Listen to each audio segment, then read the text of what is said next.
Welcome back to DES Trucks. I got the 7.3 hooked up right now. We're doing a little bit of a pre-trip inspection.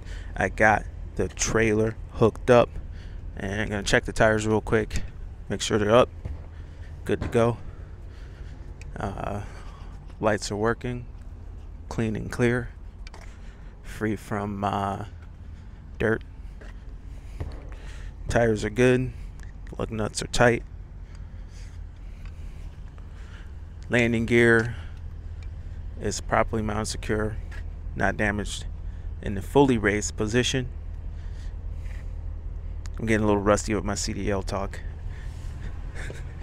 But anyway, everything's hooked up, good to go. Let's go ahead and jump inside the truck. All right, and pulling out here of the storage. Throw my seatbelt on. Weirdest thing, the camera decides when it wants to work, but if it does work, then it works. If the camera wants to work, it will work until I shut the truck off again, and then it will not work. So it's something with the way it starts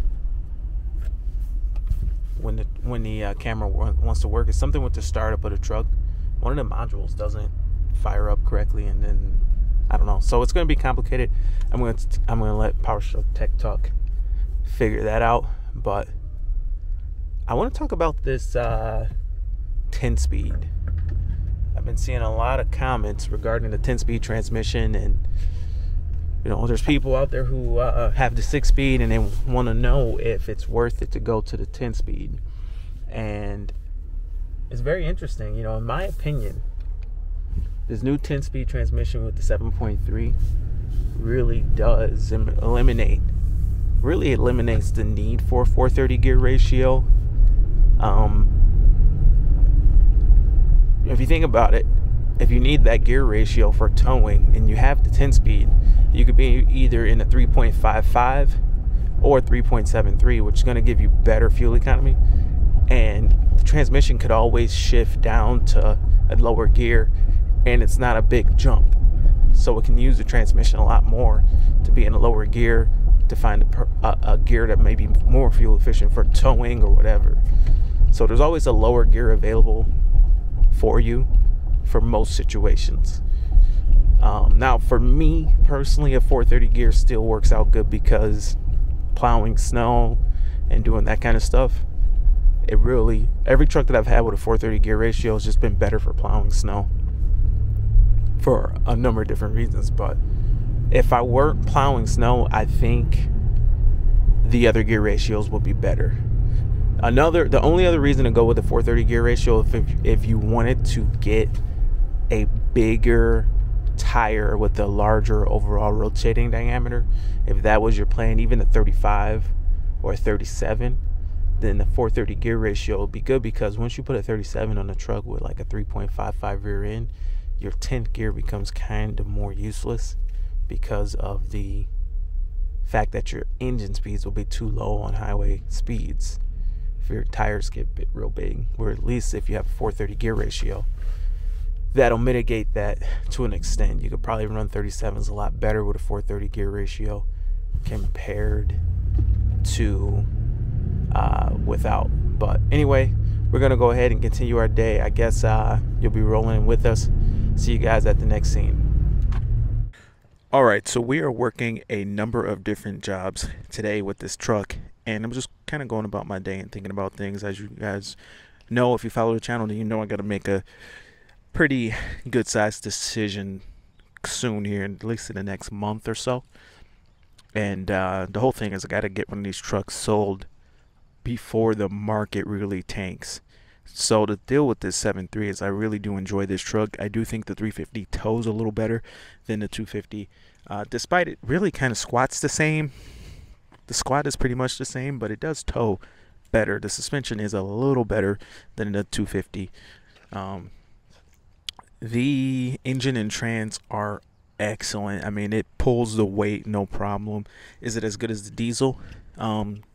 Not quite, but it does everything that I need to do as far as drivetrain is concerned so far.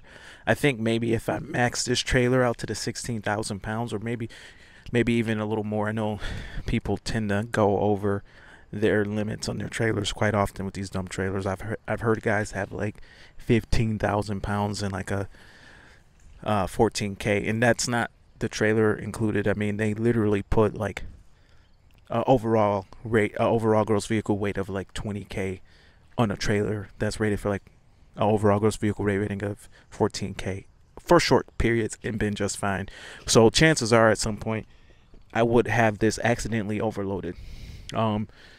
What the one issue though that I find using this truck versus the 450, and I stand to do pretty well if I were to sell that 450. That's one of the things that's kind of got me thinking, is this truck with the pin weight, just the way this is loaded now, it's not loaded bad, but today we didn't bring our powered wheelbarrow because there just wasn't enough room back here, because that machine takes up maybe, you know, a good chunk of this rear section of this trailer. If I were to put that machine in here, with that machine I tend to just load the nose, and honestly this truck, when this is loaded all in the nose, it doesn't really tow that good.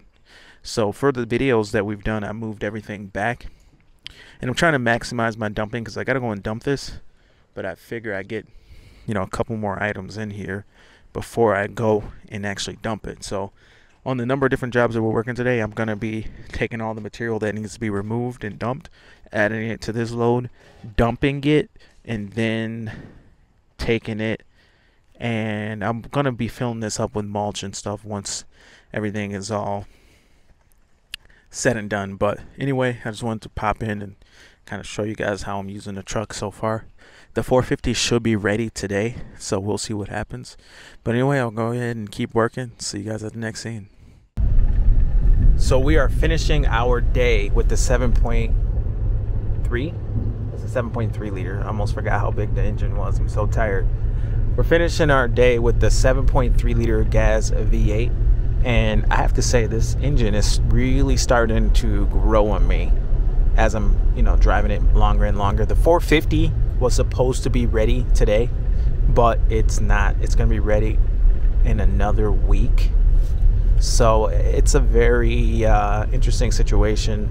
I need to do an update video on the damage, but it should be almost done. Very, very, very, very interesting situation with the frame damage, and the drivetrain was shifted. It made contact with the cowl area. The accident was pretty significant, even though the damage didn't look to be that bad. So the situation I'm in with the 450 is the damage isn't so, the damage report or the accident report to Carfax says minor accident, but the vehicle was towed. So one of the dealers that looked at the vehicle was asking, well, dang, why did it get towed? Excuse me. One of the dealers that looked at the vehicle was like, well, why did it get towed? And apparently if the truck is towed, that means, hey, maybe that accident was worse. But other than that, there's been a couple of different dealers. The truck's really hot. Most other dealers that messaged me about the truck don't even care about the accident on the report. It says it's minor, and they want to offer more than what I paid for the truck to take it off my hands. So it's kind of a interesting opportunity. I love the 7.3.